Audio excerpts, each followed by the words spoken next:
नमस्कार सर्व सम्मानित श्रोतागण, स्टोरी बुक 12 में आप सभी का स्वागत है। प्रिय श्रोतागण, आज की कहानी पारिवारिक मूल्यों पर आधारित कहानी है जिसका टाइटल है मायके वालों ने यही सिखाया है जुबान चलाना।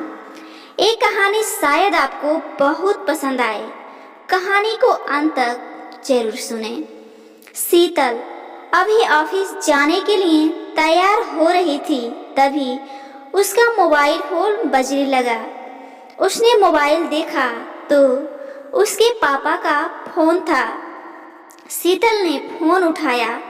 उधर से घबराई हुई आवाज आई, बेटा तुम्हारी मम्मी की तबीयत ठीक नहीं है, तुम आ जाओ।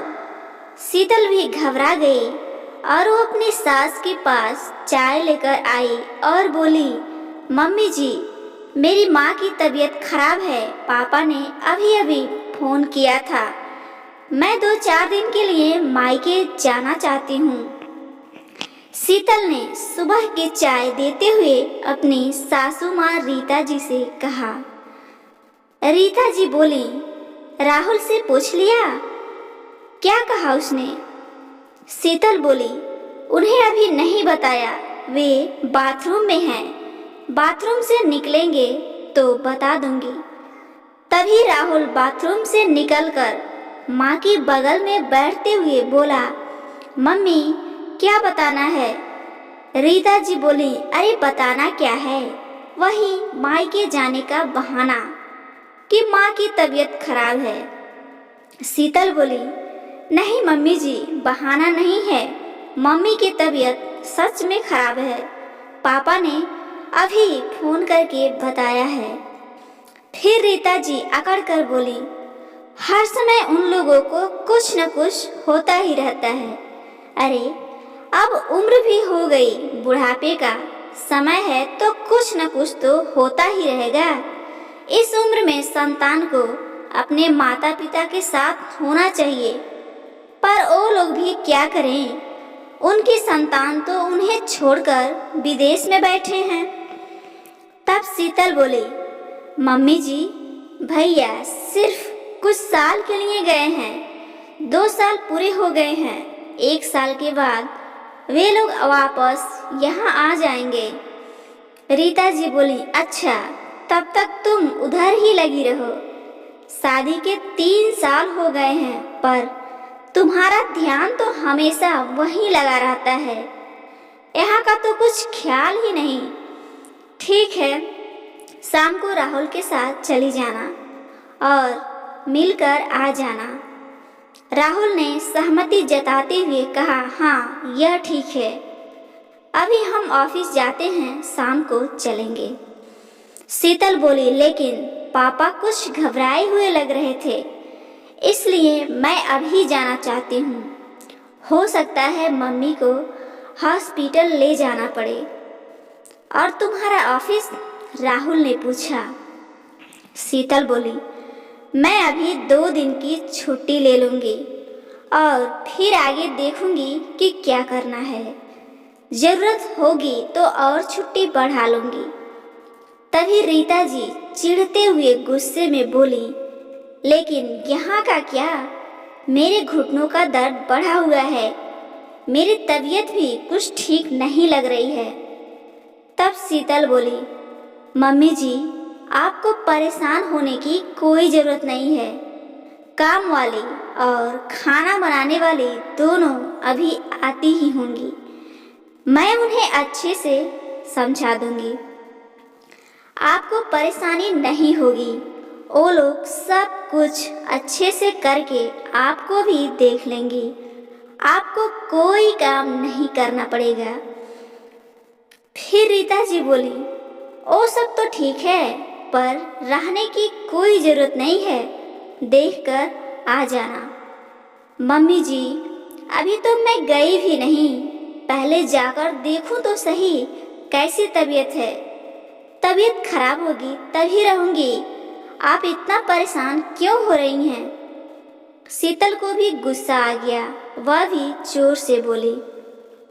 एक तो वो परेशान थी माँ की तबीयत को लेकर, और यहाँ इतनी बहस हो रही थी।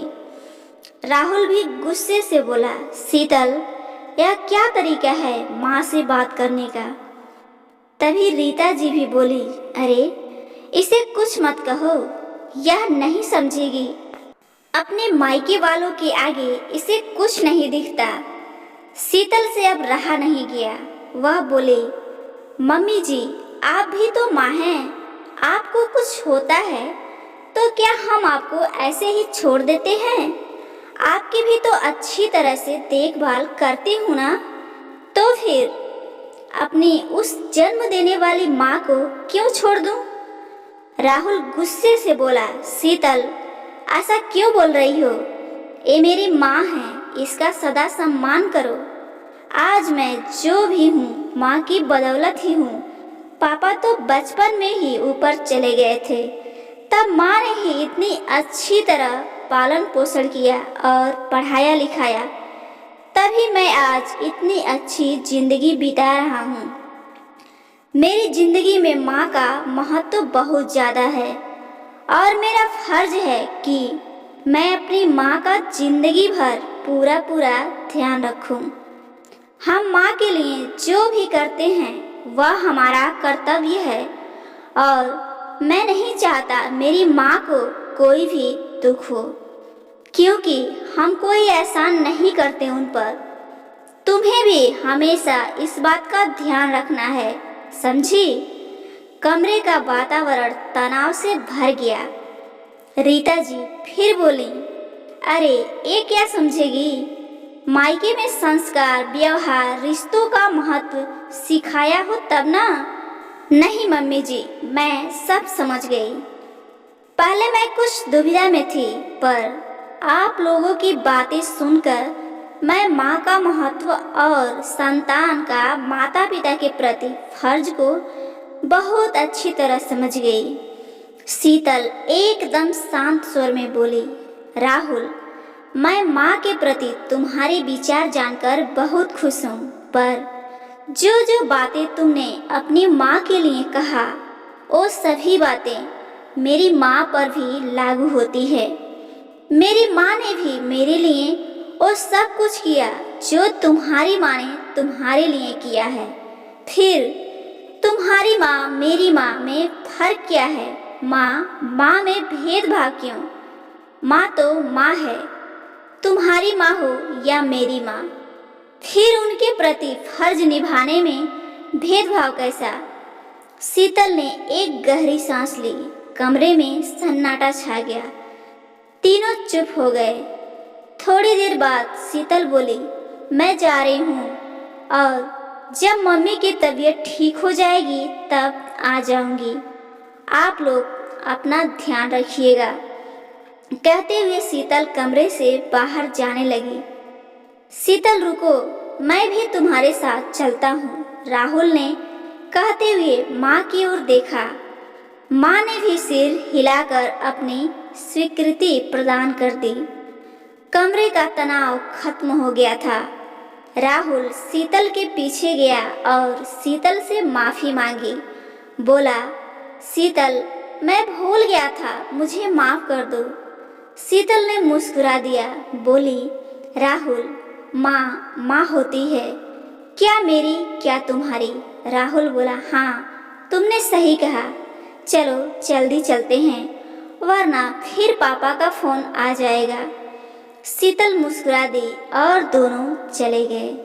दोस्तों, ये छोटी सी पारिवारिक कहानी आपको कैसी लगी ज़रूर बताइएगा और इसी तरह पारिवारिक कहानियाँ रोज़ाना सुनने के लिए इस चैनल स्टोरी बुक 12 को ज़रूर सब्सक्राइब कीजिए, ताकि चैनल पर न्यू वीडियो पढ़ते ही आपको उसका नोटिफिकेशन तुरंत मिले।